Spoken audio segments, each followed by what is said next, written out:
Thanks for being back. I hope you have all kinds of energy because the next topic that we will start introducing with the dialogue and then we'll continue in the short talks is one where you need a lot of energy. It's the question of how we deal with the big ethical questions in peace building and technology. And we have had already a lot of ethical questions brought up on how we work together, what is ethical, how do we interact with communities, how much is it us, how much is it them, how do we deal with data, etc. So, with us to start our discussion, we have Diana and Jonathan.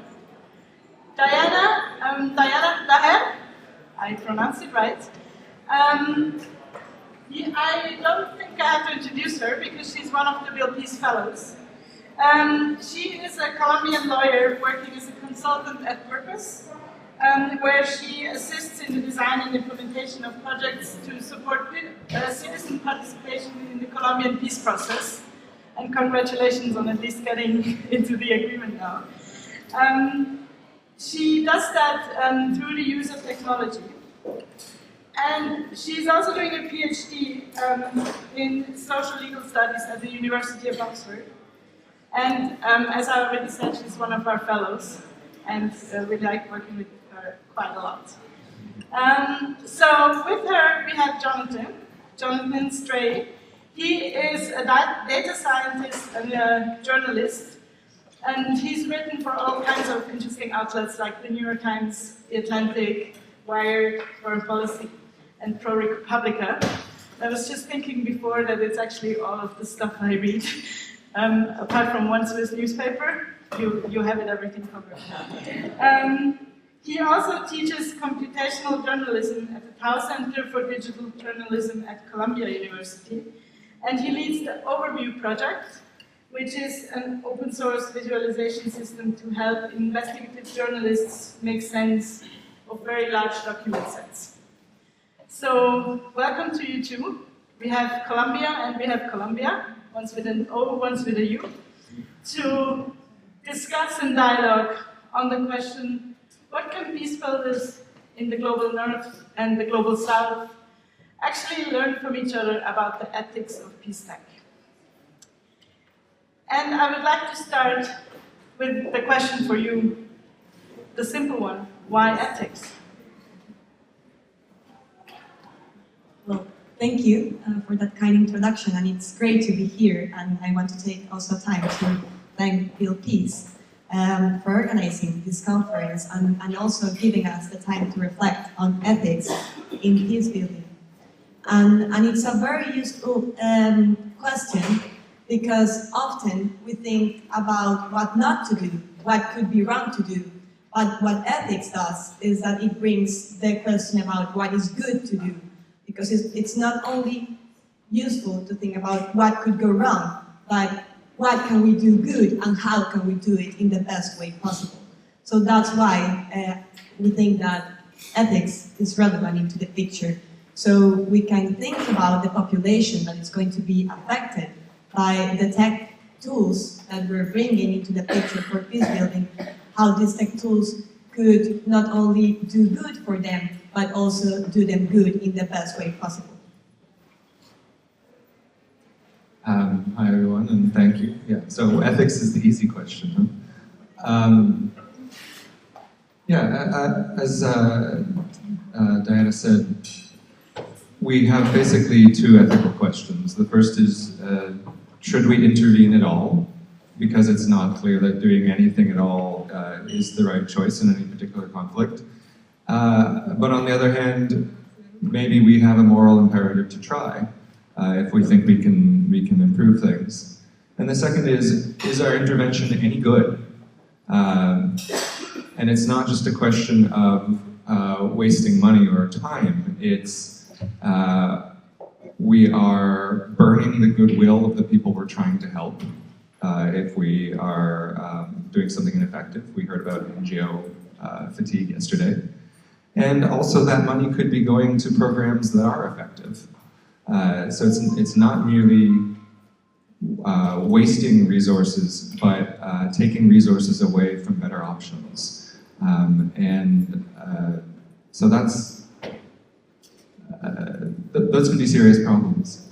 And I would like to add to that, that sometimes we could have the best intentions, and if we don't think very thoroughly about how to lead them in the best way, including the people that are going to be affected by these decisions, so they can build their own solutions to their own problems and to show us what the real problem is, then we might, even despite our intentions, maybe we're not doing the best good that we can.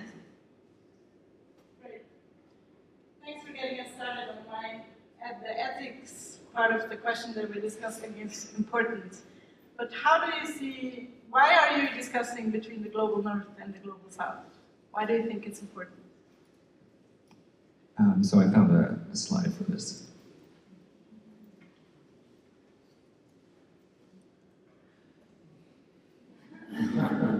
Right? So it's an uncomfortable laugh, right? Because a little too real, maybe?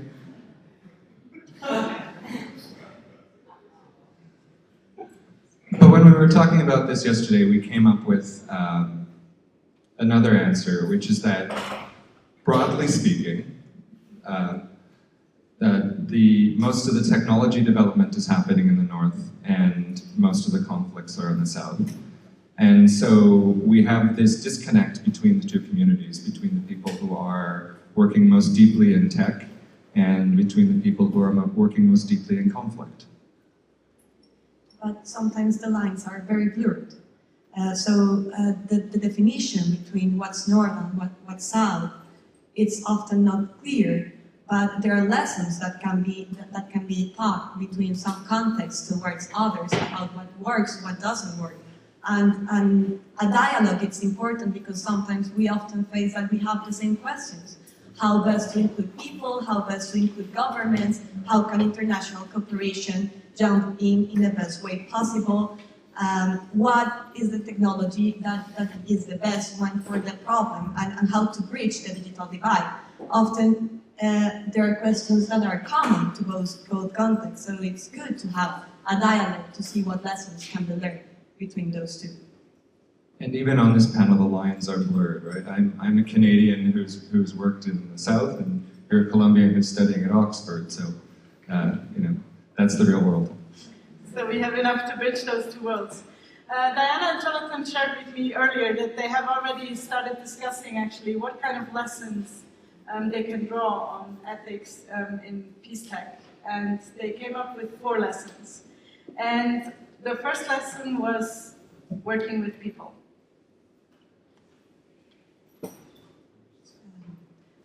Yes, actually the first lesson that we came together when we were talking about what can we learn from each other is the importance of putting people at the center of every intervention, and not only putting them on the center, but empowering them and making their own agents of their own destiny. And that's what ethics is all about making people happy and realizing their own potential. And if you don't find a way to bring people at the center so they can by themselves find their own solutions to their own problems and find dignity in that, then probably that's not the best way, the best intervention. And this is something that we have discussed a lot in the fellowship, actually, in the 3 projects, the one of Maud, Jean-Marie, and mine, how to put people at the center. And this is something that is often very complicated, because it involves a lot of stakeholder engagement, a lot of dialogue, thinking about non-usual suspects. And that also brings ethical questions, but that also brings the projects a more interesting nuance and more dignity to the people that are going to be to be benefited by them. So you've all heard the term user-centered design, I think in this room, yeah? Heads nodding, you, okay. I think it's an embarrassment that we have this word. It's sort of like evidence-based medicine, right? It's one of these words where you're like, wasn't this what we were supposed to be doing all along? But we have this word, user-centered design, precisely because we have failed to do it for so long. It should be obvious, but somehow it's not. And we've had to develop a language and methods for actually doing this in technology, because it's so easy to go into abstractions. I sometimes tell people I'm a classically trained computer scientist. I did an advanced degree in computer science, and I know all my CS theory, and it's all very beautiful mathematics, and it's a world you can escape into, and in that world there are no people, which becomes a problem when you're trying to apply it to fundamentally human problems. No, before that, actually, I omitted one information about you, which is apparently that you're also a circus artist. So that's where the people come in again, right? Little known fact, yes, I'm also an aerial circus performer. Well, now that Jonathan mentions user-centered design, it's a word that sometimes could be very abstract. So I want to give you an example of how to bring it to people, how this user-centered design might work in practice. With the fellowship project, we ran some workshops in Medellin with people of certain communas that we chose to run the pilot for participatory budgeting. And you can see here, we made people paint what technology they use. So as a way for them to start to sensibilize about technology and for us to understand what is the technology that we could use. And sometimes it sounds very abstract to the user-centered design term and how to bring people in the process, but it's involving them since the beginning in every decision and understanding how they think, what they use, how they act, and what their real problems are, because sometimes they are not the problems that you at first think that are the problems that you want to solve. So that's why it's so important to involve people since the beginning and have the humility that was being talked about at the beginning of the conference yesterday, to realize that you might not have the answers to the problems, and you might figure out the problems they have are not the ones that they really have. And having the openness to listen to people, to know how they think that they could realize the happiness in the best way possible. And another example that we want to talk about this is also about bringing technology to people and making the tools go to them instead of expecting them go to technology. So in the fellowship project, we're also thinking about innovative ways of bridging the digital divide. And you can see in the picture an area of Medellin. It's one of the poorest areas, and a way that people commute there is through a means of transportation that's called Metro Cable. And we're thinking about putting touchable screens in the Metro Cable with a game of participatory budgeting, so people can access the game while they commute, so they can plan their own territory in a way that is meaningful to them and that is approachable. So user-centered design and like putting people at the center is also thinking about how to do this in the way that it is the most engaging and least the least cost for them. Cool. So we have lesson 1. If you can't work with people, don't do it. And then if you do it, bring the technology to them, right? Cool. They shared with me that they have a second lesson, which is related to privacy and security, and I'm curious to hear more. So here is something where I think the center of gravity is largely in the north. Of course, privacy and security is a huge issue for everybody, everywhere using digital technologies. But there's been a lot of really important research coming out of the universities recently demonstrating the problems and providing certain insights. And I'm just going to share with you one piece of it. It's proving extraordinarily hard to anonymize data. You want to do something like take a data set, take the names out, and then release it publicly so others can analyze it. And this is a very attractive thing to do because you need open data for broad collaborations. The problem is that anonymous data usually isn't.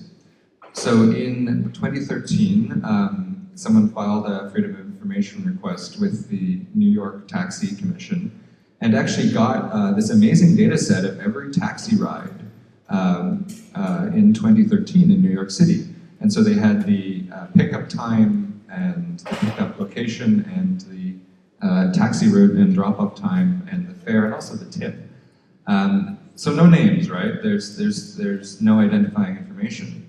Except that the researcher was able to search online for images of celebrities getting into taxis and actually work out their routes in this way for a few different people.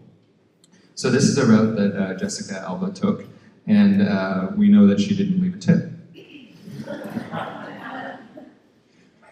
So this sort of work has been continuing, and we're starting to learn a lot about how easy it is to identify people in data sets.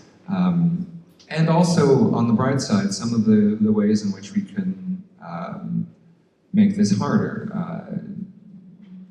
For example, when we are displaying geographic information, don't use individual points, but aggregate the data. Put it into buckets or reduce the resolution. These types of techniques can help to preserve privacy. And in a conflict zone, of course, someone's location can mean the difference between life and death.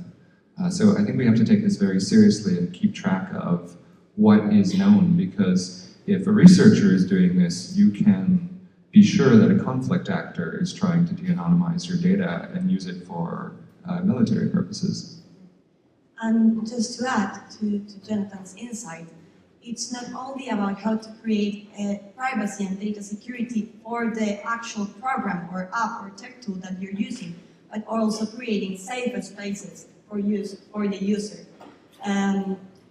If you're in a peace-building context, then something that is very important to bear in mind is that it's a dangerous place, that there are certain interests and people that might not be very happy with the intervention, and they might create certain insecurity and certain threats around the use of that tech tool.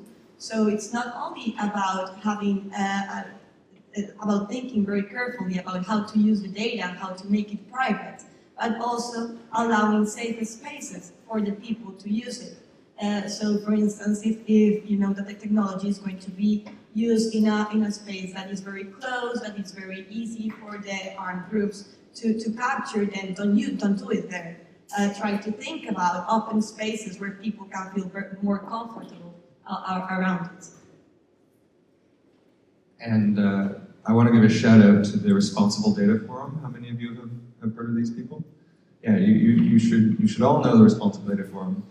This is the part of a very short guide they did on responsible data use, but they have much more detailed information on how to plan to use data responsibly in your social project. And that's something that should be thought about since the beginning of the design of the project, not something to bear in mind while you have the data. So a lesson that we have also been thinking through in the fellowship projects is, since the design of the project and since even the participatory workshops that we ran, how to store that data in a very secure place and how to create the trust needed with the people, so we can all work together the best way possible, and not only trying to make them feel comfortable, but making sure that the data is going to be used in the best way since the beginning and throughout all the process, and thinking about the sustainability of it. Yes, security and privacy have to be by design. It's nearly impossible to go back and fix it. And this is not just a technology issue in terms of making sure that your servers and your communications are secure and so forth, but an operational issue. An adversary doesn't care whether they want to break into your email or they just want to chat up someone at a bar. And so if you have a legitimate security problem, this is not a purely technological problem. You have to think about the operation of your organization and how that integrates with your technology. And I'm sure we have all clicked accept in those big agree conditions for using a tech tool.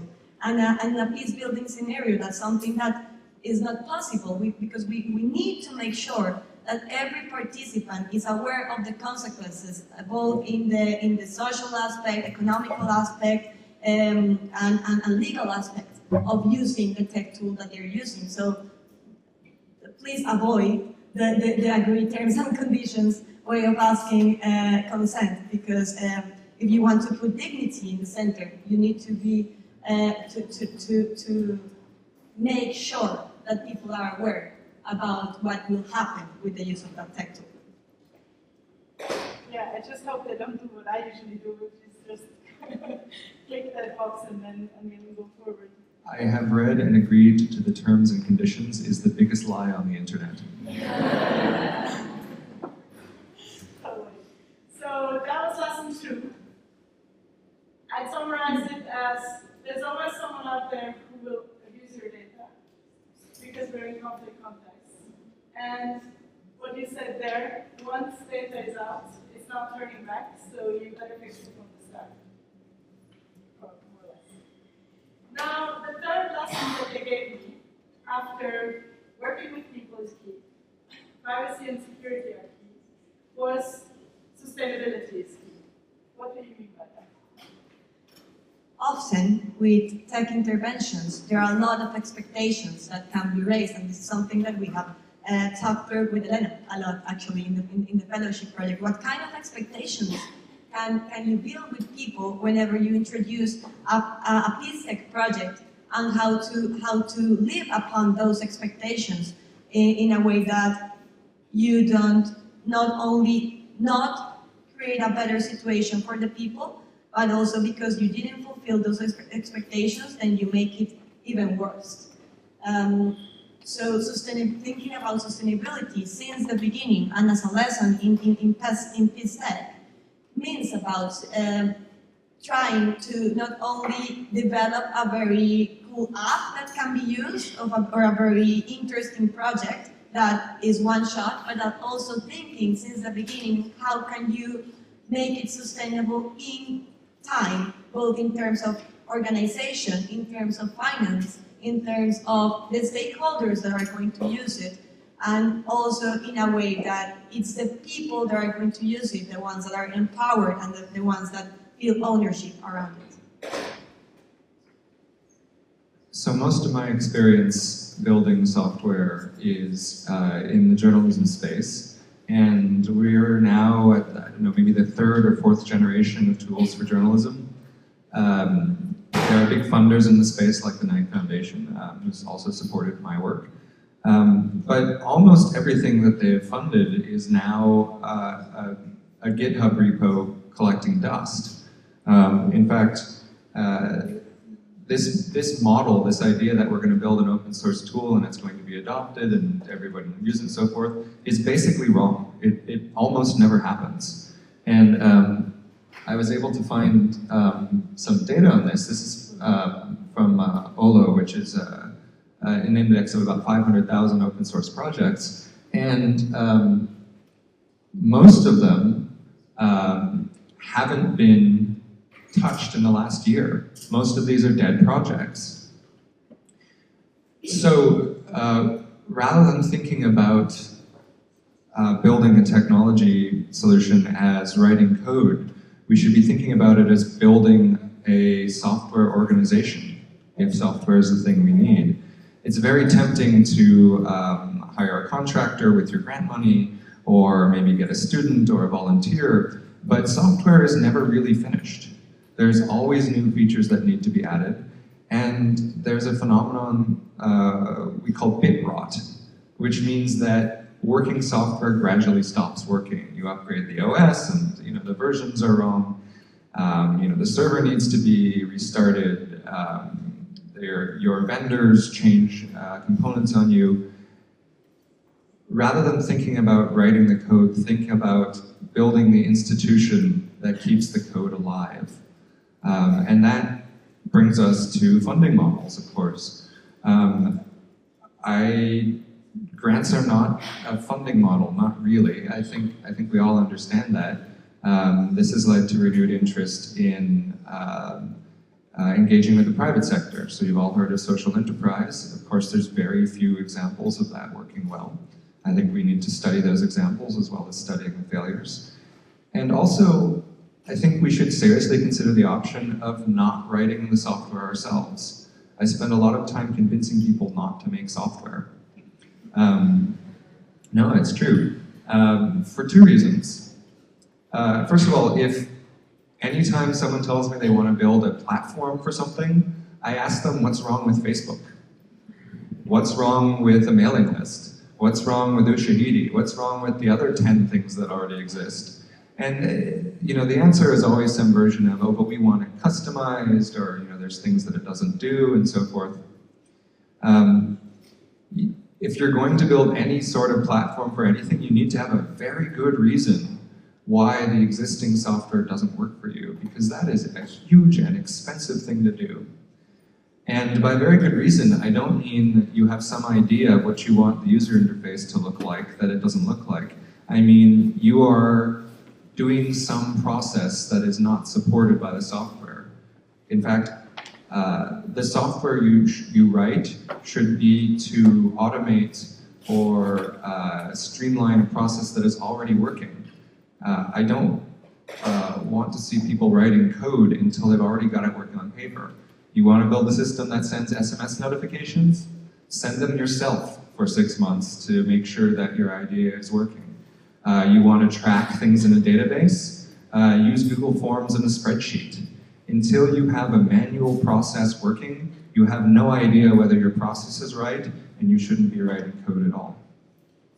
And besides pilot testing, it's also important to think upon the tool that you're creating in the policy process that surrounds it, and how to engage, for instance, policymakers or the regulation around it to check that what you're doing fits in it, or what can you do to also make sure that if things in the world are changing and you need new policies for that, then maybe it's good to bring into the conversations the people that are doing that. So it's not only about developers and peace builders together trying to bring the solutions, but if you want to make it sustainable, you need to create a framework of policy and regulation that supports it, and to make it sustainable and to scale it up. One thing I think is underexplored is partnerships with private companies who are producing software that is close to what we need.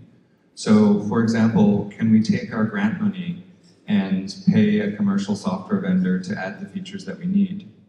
I think this probably sounds like a very strange idea to many of you, but consider the advantage. It's already a sustainable enterprise. The software team is already there. They already have a user base who will continue to support the project. That's a problem you don't need to solve. All you need to solve is adding the few features that make it suitable for your particular case. I would love to see more experimentation with private sector collaborations in this way. And what Jonathan just explained is a logic that sometimes contrasts very, very sharply with the way international cooperation works, because sometimes it's projects that have some money until a certain time, but then there's not a sustainable economic model to sustain it. So since even the beginning of the project, while you think about data security, you should also start thinking about how to build the partnerships that you need to make sustainable the project after you finish the resources that you have already secured. And this is also a question that must be done in terms of how international cooperation and how donors sometimes work, and if that is the model that we need to scale peacetech. Great, wow. So the third lesson, be ethical in peacetech, is to not do anything until you have tested it in the analog world for 6 months, so you know that you won't throw money at stuff that don't need to be thrown Wow. Okay. You got me.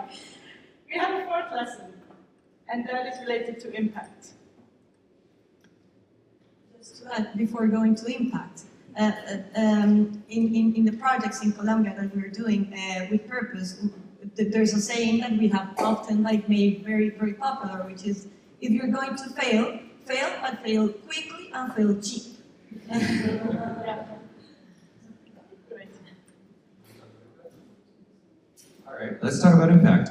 How do we know that what we've done did anything at all? How do we know that it's better than doing nothing? How do we communicate our impact to our funders to convince them to fund us further? These are all incredibly difficult questions. I have to say that I have become a pessimist. I believe that peace building is incredibly hard. I believe that most projects are ineffective. I believe that we find ways to tell stories about how effective they are anyway. I believe that we tell those stories mostly to ourselves. So how do we do better than that? But as Jonathan just portrayed, there's a challenge of having an imposter syndrome, of thinking that nothing that we're doing is actually having an impact. So we need to find an equilibrium, like a middle ground point, to understand that we might not change the world with an app, but we might be getting there into improving the life conditions of certain human beings, which is something, but that we need to be very careful about the claims that we're doing about what the results of our projects are, and how to, and again, going back to putting the people at the center, how we can work with the people to understand the impact that project is having in their own lives, and understanding how we can measure that impact, what kind of everyday activities are being changed with that project, and if they are changing for the better or if they are changing for the worse. Because sometimes when we think about impact, we're thinking about it in positive terms, but we need to be very careful, because sometimes we can have a negative impact with the things that we're doing, and maybe we're creating new power relations that were not there before, because introducing technology brings in that. So we need to be very good observers and in understanding what kind of things we are making with the project that we're implementing, and in what we initially thought that it's going to be the change that we produce, if it's actually being produced, and if not, if maybe what we're actually doing is something that it's not the best intervention for that context. So I think here is a moment where the South can usefully steal something from the North. This is an image actually by Willow Blue from the first Build Peace conference 2 years ago. It came out of the measurement and evaluation session. Knowing our impact of a peace building effort, or really any type of social improvement effort, is tremendously difficult. I don't think we're stupid. I think the problem is very hard. But I do think we can learn from other fields. One of the great difficulties with this type of work is you have no counterfactual. You don't know what would have happened had you done nothing. This is normally expressed as a control group in the social sciences or medicine.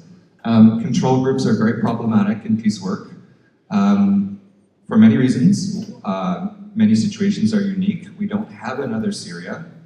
Not intervening in an area. So you could imagine, for example, intervening in some villages and not others. That may be unethical in itself.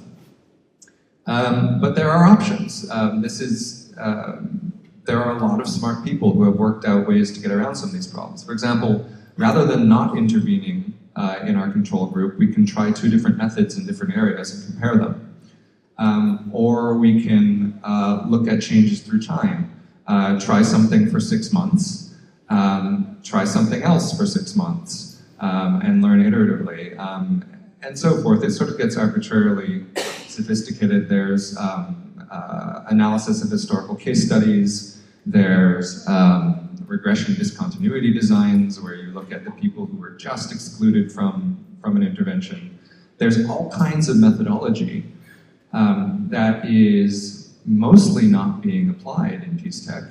Again, I don't think it's because we're bad people, I think it's because it's very hard. But I would love to see us moving towards evidence-based peace building, which you kind of hope we would be there already, but I don't think we're thinking about these things in this way yet.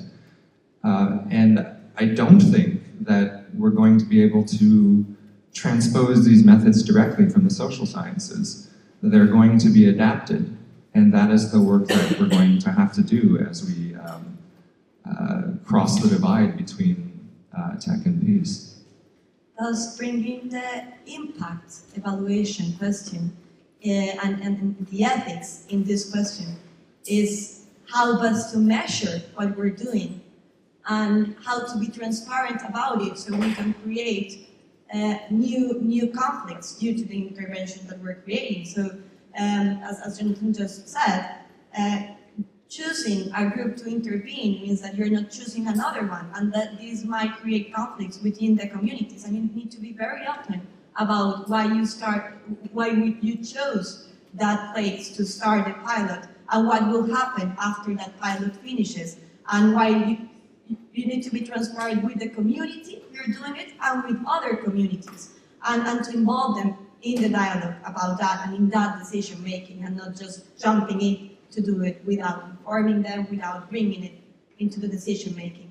And yesterday, there was a very interesting question in the dialogue between Diana and Bruno about what is peace building in this context. And this is impact. And I remember that the answer was that it was very context-based.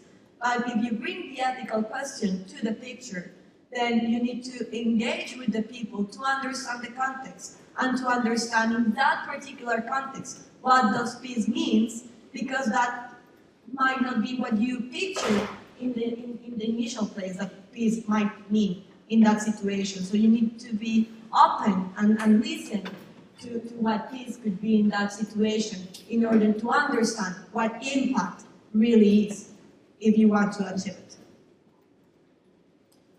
I'd like to say that not all is hopeless here. How many of you are familiar with the work of Erica Chenoweth? Cool, yeah, okay. So this, I'm going to show you, this is our last picture. This is a remarkable chart. This is based on a case study analysis of every non-violent political movement in the 20th and 21st century. And what they looked at is the number of citizens who participated versus the likelihood of success. And what they found is that when you get to, 3-ish% of citizen participation in a non-violent protest, your chances of succeeding, in this case they looked at movements that were trying to overthrow a regime or political succession, your chances of succeeding rose to about 80%. So this is remarkable. It is amazing to me that we can actually learn this. And the method was nothing more sophisticated than exhaustive case study analysis. Of course, it requires choosing the right variables, right? There's some theoretical and qualitative work that leads you to suspect that the fraction of citizens involved is a useful independent variable. But it can be done. And this is something we simply didn't know until about 5 years ago. So I think we can learn. And I hope that going forward we will learn. And that is a serious ethical consideration, because otherwise we are running blind. And I think that acting without understanding the effects of our actions and without learning from our actions is not an ethical thing to do. And thinking about lessons, it's also important to bear in mind that sometimes when you think about evaluating the intervention, there are very standardized forms of how to evaluate, how to monitor it, like what indicators to use. And if you want to really involve the context in the situation, then sometimes it's good to throw that paper away and to read the people to understand what are the useful indicators. Because sometimes there are very standardized formulas that might be very pretty and might work very well if you want to teach them in Oxford or in Columbia, but they might not work if you really want to evaluate what is really happening when you implement your project. Yeah, I mean, this is exactly why this is incredibly hard to do, right? Because every conflict situation is unique and contextual, but to learn anything, you have to be able to make generalizations. I wish I had something incredibly insightful to say about this problem. But that is the challenge right there, is to be both general and specific in the ways that we act. And this is why making these questions is important, because there is the tendency, and we might be tempted to use the standardized formula because it's the easier way out, and because we might think that because there's a formula already there, it might be very bright and it might work for a context. But we need to have the courage to throw that away, and to, if we feel and if we work with the people and we see that formula does not work, then if we really want to be ethical and put dignity of people at the center, we need to have the courage to throw the formulas away. Great. So now we're contradicting each other, but what did you expect from it? No, she's right now. And I'm right too. That's the problem. But now maybe we can open it to the public. But first, before we open the floor, I don't know about you, but I have not seen as much clarity in that complex question, so give them a round of applause.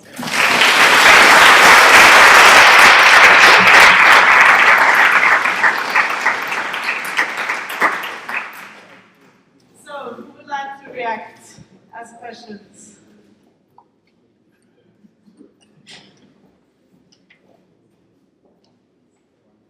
So I have a question for both of you about the security and data privacy part. Actually, more about the data privacy part, which is that you both rightly said,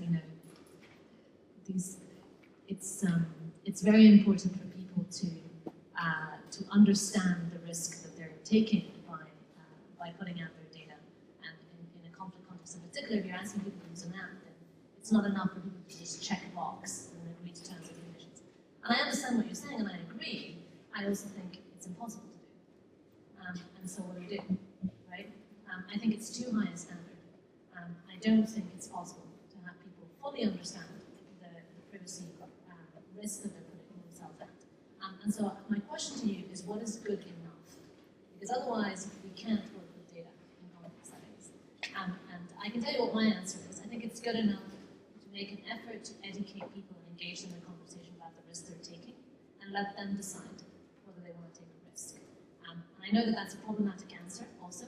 I'm not saying, a bit like what Jonathan just said, the problem is you're right and I'm right as well, and I don't know how we square those two things. If you're going to work with data in conflict, then the standards that you just set are too high, they're impossible. So what do we do about it? So there's always a top-line reason why we want to collect the data, right? We want to collect the data because we hope that we will be able to map the violence, and through that better focus our peace-building efforts, right? So there's some one-sentence version. So I would say the first thing is to get clarity on what's the one-sentence reason, right? And after that, you run into this sort of tension between the individual and the broader project. And I think you're exactly right. We just have to ask people, do you want to commit to that? And that's a hard thing to do.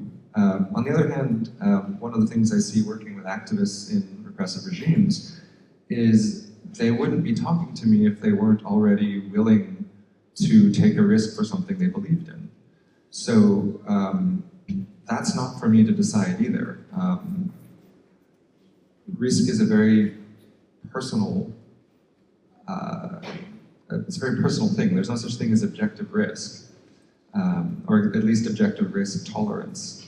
I don't know that we can do better than the strategy that you just outlined, but certainly open to suggestions. Besides what you're suggesting, I will add also as a rule of thumb the language.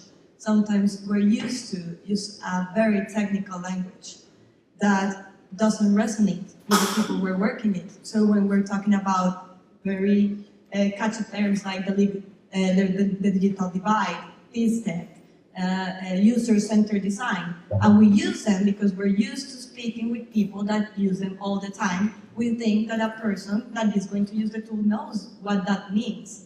So it's very important whenever you're explaining what this is going to mean for them to translate that to their own reality, and don't assume that just because you use something very catchy like the digital divide, they're going to understand it.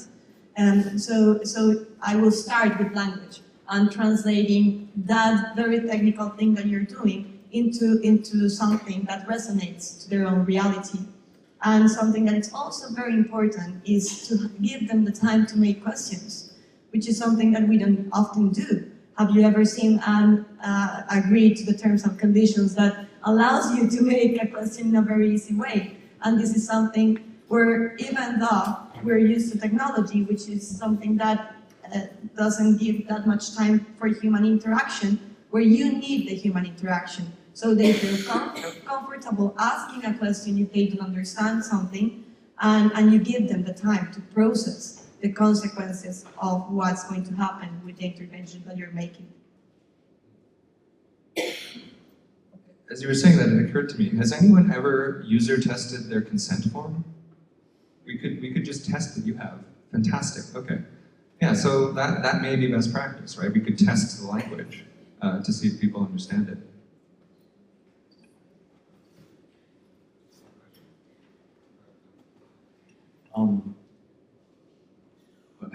When I see your 4 points, I don't want to start a project.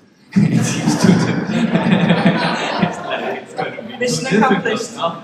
It's if I have to take all this into consideration when I have before starting, then I think I won't start. No, I'll get into banking or something. I don't know. So, but I do think that it's things you have to take into consideration, and you're always doing it. No? So I think the process works in a different way. You don't categorize and say, did I take this off before I could start? So I would like to know, I think that, and this is my experience, and I don't know, I'm sure a lot of you have it, and this is where I agree with you, Jonathan, that what is that common thing that all of our very contextualized experiences have?